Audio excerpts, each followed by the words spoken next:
everyone poops. Everyone passes gas. Passing gas is completely normal. It's a key part of our life. Some people enjoy doing it more than others, but farts smell. They smell bad. And word on the street is, for some reason, if your patient smells a specific way or has a GI bleed, somehow, I don't know if it's skin, I don't know if our skin breathes it in or whatever happens to the body, but somehow our gut bacteria picks up on that shit. And what happens is your fart starts smelling like your patient sometimes when you come home. Do you have that situation happen, Peter? That has happened to me a handful of times, especially if I get that patient has like a GI bleed or someone on like C. diff precautions or someone that has having diarrhea or just smelly poop.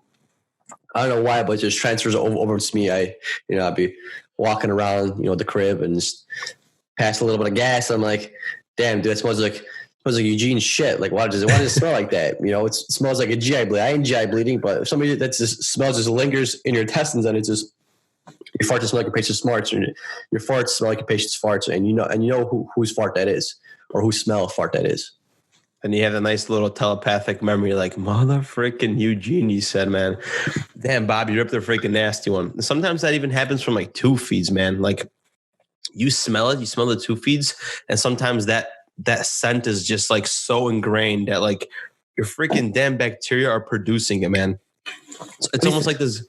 It's almost like this gut bacteria is like telepathic. I mean, we do say there's a mind-gut connection, but is there a connection with the mind and the gut where it starts mimicking the smell of the environment? I'm not sure. I mean, when you smell something, you technically absorb it, right? And when the smell goes in your nose, is technically going throughout your body. Like, you know what I'm saying? Like, if you breathe it in your lungs, respiratory pathway, you're like, your lungs get clean, like blood circulates through that eventually something gets maybe hooks up to like the lymph system, and it goes to your GI tract and it gets put out that way. But I have no idea. I'm not sure if it has something to do with the smell, because when I looked at the research, there wasn't any kind of link with like you smelling stuff and your poop or your gas. I'm thinking of a funny meme right now too. So to answer a quick question. Have you ever farted in your patient's room? I'm not going to lie. I have farted more than once in a patient's room. I don't know why I didn't go to the bathroom, which was totally, probably the right thing to do. But sometimes you're just, hanging out in a patient's room. They're sedated. Convenience. We got shit to do. That's what I'm saying. You just happen to walk by. You're changing the patient. You're turning him. He's sedated, intubated. So you just let it rip, and, I mean, I haven't had anybody frown or make any kind of face expression like they smelt it or anything. So, and they're not going to remember it because they're sedated. So, I mean, no harm, no foul, I guess.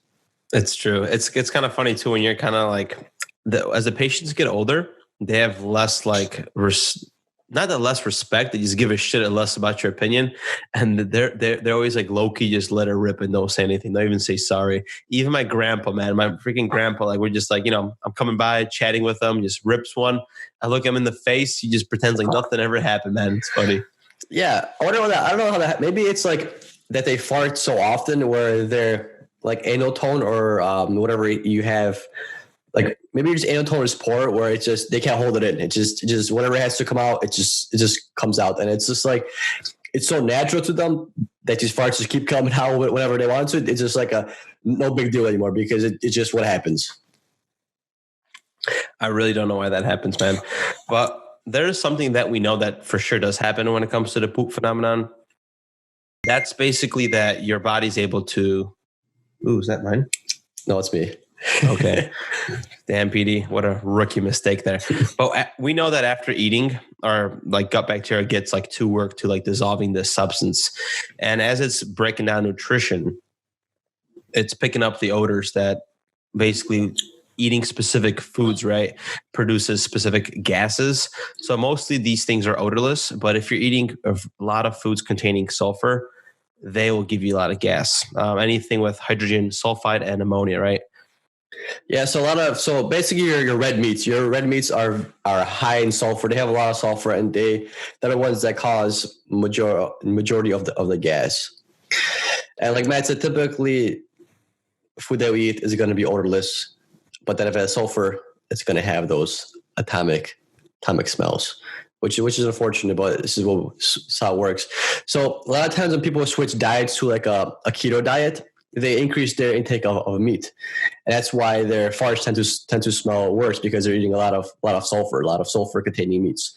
And same with like carnivore diets. Like if you're on an all meat diet, your farts are probably going to smell horrible, because you're eating everything that's almost sulfur based. You're going to eat chicken, which isn't a red meat, but then you're also going to for sure have some beef, some pork, and then you're going to have like some nasty ones coming out of there. So how we mentioned GI bleeds, which are smelling bad. Also smells bad, like when it comes to farts, is patients that are on the tube feeds, man. That stuff smells nasty. Tell me about it. Yeah, I mean, I guess that smells so bad you had to tell me about it twice, huh? Yeah, man, tube feeds smell bad, and it's always loose, man. They always got some loose farts going on. Like I had a patient that was like a young kid, man, and he was like so malnourished with everything that was going on. They were doing like the trickling tube feeds and like loose BM from like, we love to give these patients if hospitals are basically fascinated by poop. And whether we like it or not, we always put patients on a bowel regimen, right? We always add colace, stool softeners, and they're so crazy even in Kaiser, where they have everybody chart poop at least like once a shift. So poop is a big deal in the hospital, man. And I'm trying to see where my point is here. this freaking poop. So much poop, huh? Poop everywhere. But I mean, just guys, just be mindful of what you eat. Basically, your diet's gonna be the cause of your poorly smelling farts. I'm eating so much of them. Like I'm like, whoa, the crucivorous vegetables like broccoli, cabbage, all of them, onions, eggs, which are super, super healthy for you. Onions and garlic are one of like the top anti-cancer medications, or herbs, we should say. Beans, those are like the biggest culprits. So if you guys are consuming any of those, your bacteria is going to produce nasty gas, and also the artificial sweeteners. And I was so shocked when I found that stevia is on there. Even though they're saying it's plant-based, our body doesn't process it properly, right? Like the bacteria. That's correct. And then one that we failed to mention, I'm not sure we mentioned it or not, but the people that have intolerances or sensitivities to certain foods, like celiacs or gluten intolerance, obviously you're going to produce that bad gas because your body doesn't know how to break down these foods. And then these foods just kind of, they don't go through the proper processes. And also constipation. So when you're constipated and you can't poop, the gas just stays there and just builds up. And some of that might not smell when it comes out, is now being trapped there, and it's just building on these odors. And when it does come out, it's atomic level kind of stuff. Just to let you guys know about Peter's expression that he did there. When you have those constipated patients, like, and they're there, I take care of them at work. I like to honestly put on a mask. It's not disrespectful. I know nurses that like double mask here. It's so funny. Like they even like put like I forgot what they say. They use a special powder. Or some people take toothpaste and they put a toothpaste in between the masks and then double mask it just so they don't smell things like the stoma or something when they're cleaning the patients. That's a really good idea. What I do sometimes is I put coffee in the patient room, like coffee grounds. Okay. And I just, like when we boil coffee, I just take the paper thing and I put coffee and just put it in the patient's room, or I put it by the nurse's station, just because coffee sucks up the odor. Actually, I don't know what sucked it up or not, but coffee has it's strong. It has a rich aroma, so that covers the smell. I think that works better than, because we have special spray that's like ostomy sprays. I don't know what it is, but it's like an odor limiter spray, which works fairly well too. But so usually I combine that with some coffee, and it smells a lot better than a GI bleed. And for some people, you could even put coffee beans in your in the fridge, and it actually helps you with like odor, the stinky smell. But ultimately, you probably should clean your fridge at the end. But coffee is a great substitute for that. Yeah, clean your fridge and clean your colon with some juices and some enemas. Clean your patient's colons. And you know what's the worst sometimes when they drink those magnesium citrate. So for people, because it's funny because we talk to nurses and non-nurses, so I feel like I have to cover both sides. So if you're constipated and you really can't go buy some magnesium citrate. Magnesium literally helps like the stool. Is it like it really loosens up the intestines, and you really go. Patients smell like that too, man, when they get that because they just get a run. Or sometimes you give them a few enemas for the colonoscopies. Man, they get the runs. Or that drink. What is like that drink called people get prior to a colonoscopy? I forgot what it's called. Completely. It's like it has barium just to help with lighting everything up for the no, the one that makes them poop.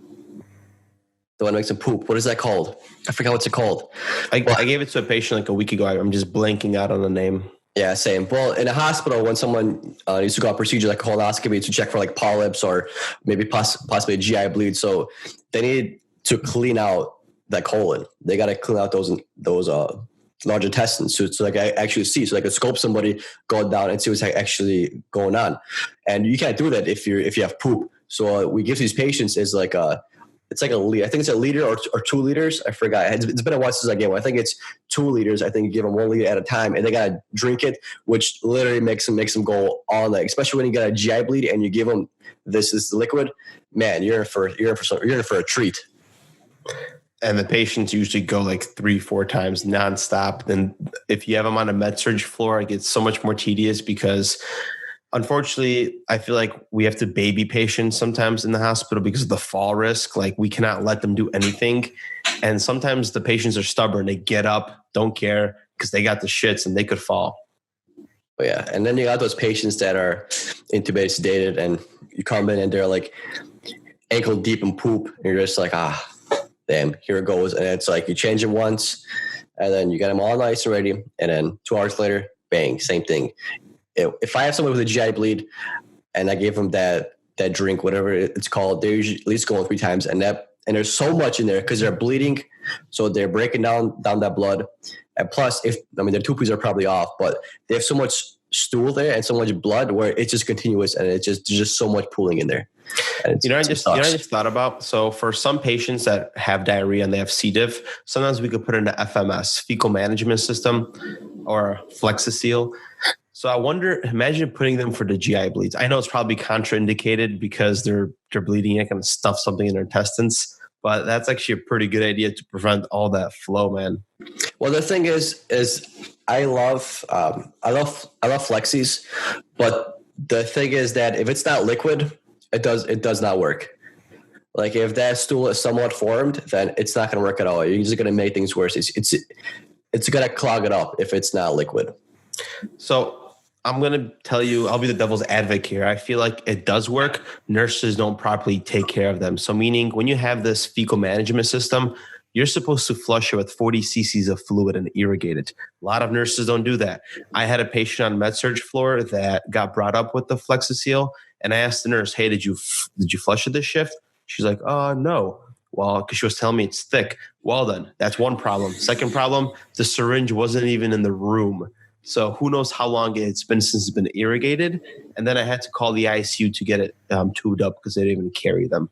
So that's why I don't think people properly manage them too. I flush my per shift because when those things work, man, it's a game changer, man. It's so good. When it works, I flush it. I make sure it works because when that thing comes out, it could be a whole ordeal, especially if they're on C. diff or any kind of precautions. And especially if they're liquid stool, and Flexi is like your best friend because that just drains. So I do make sure to flush mine every shift. Sometimes I do it twice, like before I leave. But yeah, but I don't know.